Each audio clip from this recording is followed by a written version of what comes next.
Greetings, M Squared here, and today we're going to talk about constructing angles congruent to angles. Kind of funny. All right, let's go over our construction rules.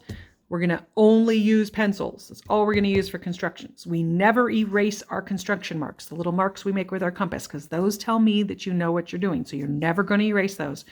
And you're only going to use your ruler as a straight edge. You do not measure with your ruler. So today is all about the angles. So here are some of my angles that I'm going to construct. So I have four angles. So I'm going to just do a few for you. A, C, B, and D. So notice that D is obtuse. B is our smallest angle. It's an acute angle. So I'm just going to start with A. So the first thing I do is I take my ruler. Okay, so here's I'm going to say that's number 2, and I'm going to do angles, and I'm going to do B prime.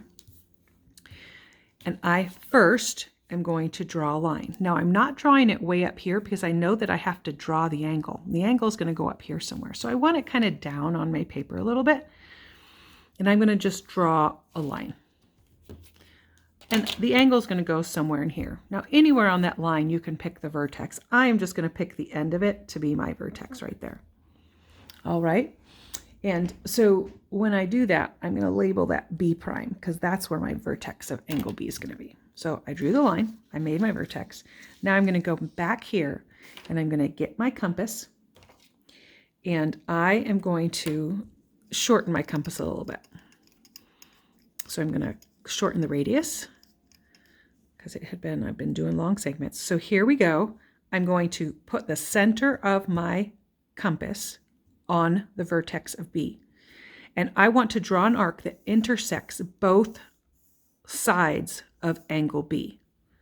So that's the first thing I'm going to do. I'm going to just draw an arc. It should look like that. Doesn't matter if it's a little bit in or a little bit out. It just needs to intersect both sides. And without changing your radius. Do not change your radius. You're going to go back over to the line we drew, and with the center at B prime, we're going to make an arc, that same arc. I'm hitting the phone. Sorry about that, guys.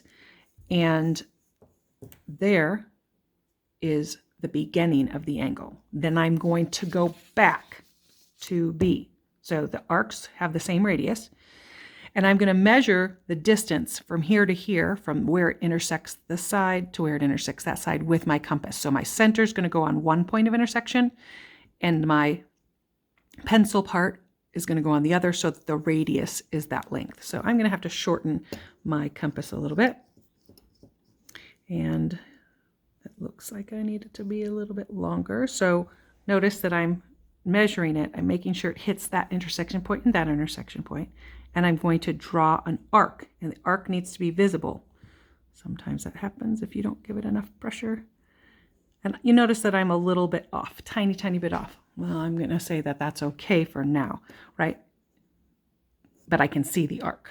So I could have been a little more precise there, but I'm just showing you how to do it.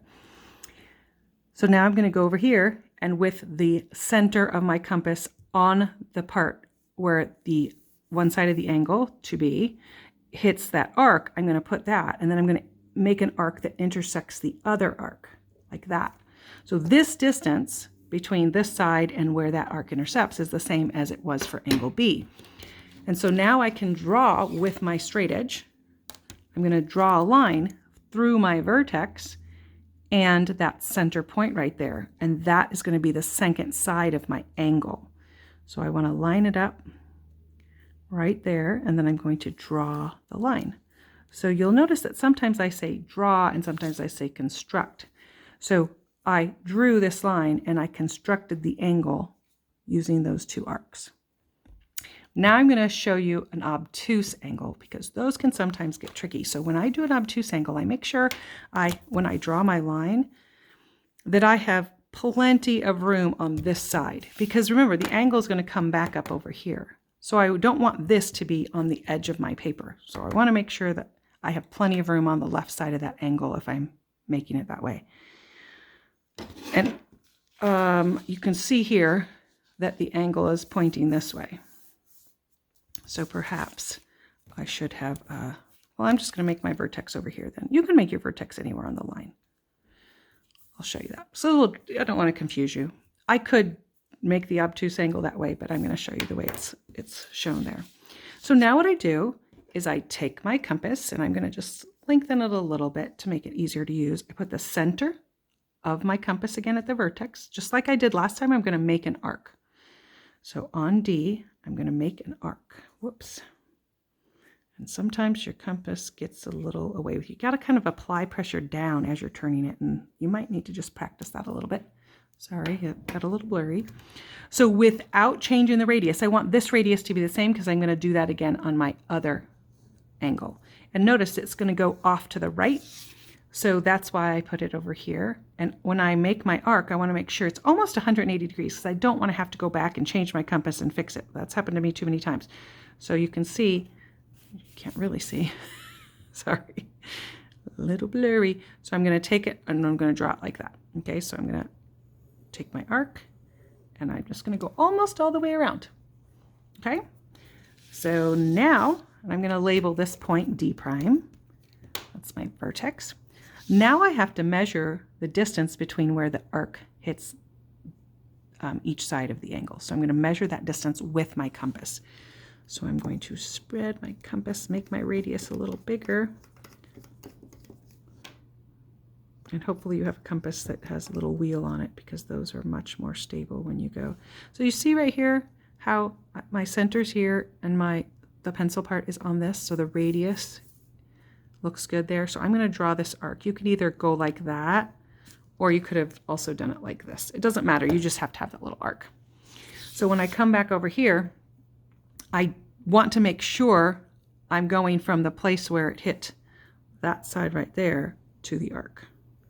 Because over here, we didn't even touch this side. So we want to make sure that we draw it that way. If we were making the angle out this way, the opposite of the picture, then I could have started it there. All right, so now through this point right here, sorry, through the vertex, not that point, through the vertex and where the two arcs meet, I'm going to draw a line. And it looks like that's it. And I'm going to draw the line. And this angle right here is the obtuse angle that is supposed to be the same as that. And that is how you construct angles, right? So you draw your line, set your vertex, measure, draw an arc that intersects both sides, draw an arc on this one, and then measure the distance between the two arcs, the two intersections of arcs and sides, measure it, and draw your line through the vertex. That's what I almost did. I almost went through this one. It always has to be through the vertex. So good luck with constructing angles. M squared, signing out.